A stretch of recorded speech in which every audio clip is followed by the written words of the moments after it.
Let's talk about Dylan, because she's the eyewitness. The police had in their back pocket an eyewitness of sorts. She didn't see him commit murders, but she described a man who matches Kohlberger's description with the bushy eyebrows and a COVID-type mask in her apartment, in her house on the night of the murders. We believe this was as he was leaving post-murders. And what I didn't fully understand, the way this has been reported, but she and the other roommate, who was not an eyewitness, but was also there. Was she also there? Wait, I don't know why I'm forgetting this, but they were texting during the midst of the murders, Howard? Well, according to what I've heard and according to what was given to the grand jury, they were concerned about the noise. At the same time, you're asking, I'm asking, the defense will ask all sorts of reasonable, rational questions. How could you not say anything? How could you not pick up the phone and call 911? These are not rational moments. These are, I believe, and I went into this with a great deal of suspicion about what was going on. I believe, Dylan was, as she describes it, in a state of shock, and frozen state of shock and fright. And she just couldn't respond, and her mind was not making sense of events.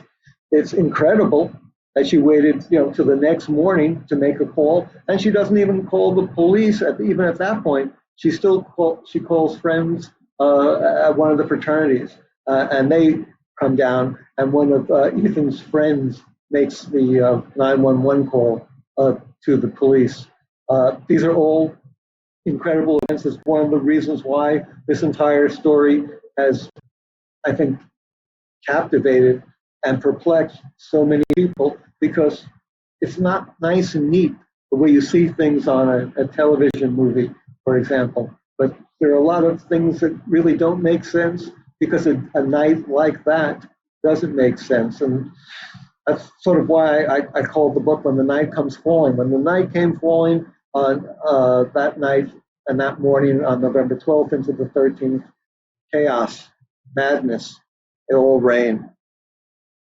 The Dylan Mortensen silence about this only makes sense to me if she did not know what was happening, if she didn't think that anybody was in danger, if she thought this was a guy visiting one of the roommates.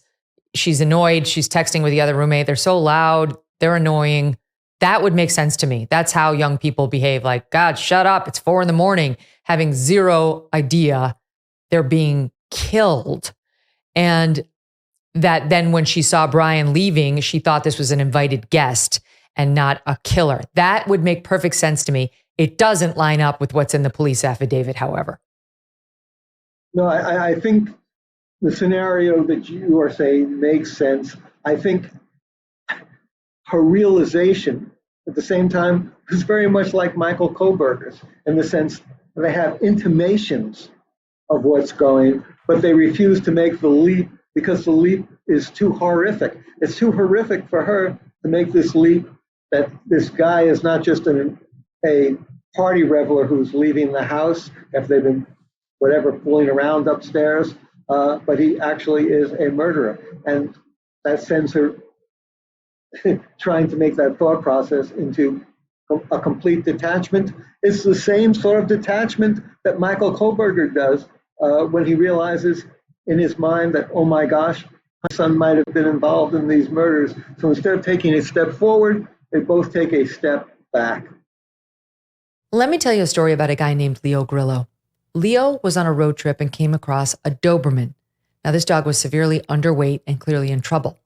Leo rescued the dog and named him Delta. Sadly, Delta was just one of so many animals that needed help. And this inspired Leo to start Delta Rescue, the largest no-kill care for life animal sanctuary in the world. They have rescued thousands of dogs, cats, and horses from the wilderness, and they provide their animals with shelter, love, safety, a home. April marked 45 years since Leo rescued Delta. Delta Rescue relies solely on contributions. If you would like caring for these animals to be part of your legacy, speak with your estate planner, because there are tax benefits too. You could grow your estate while letting your love for animals live well into the future. Check out the estate planning tab on their website to learn more and speak with your advisor. We call DOG a man's best friend for a reason. You could help those who need it most. Visit deltarescue.org today to learn more. That's deltarescue.org. Thanks so much for watching. If you like what you just saw, hit the subscribe button for more clips and full episodes.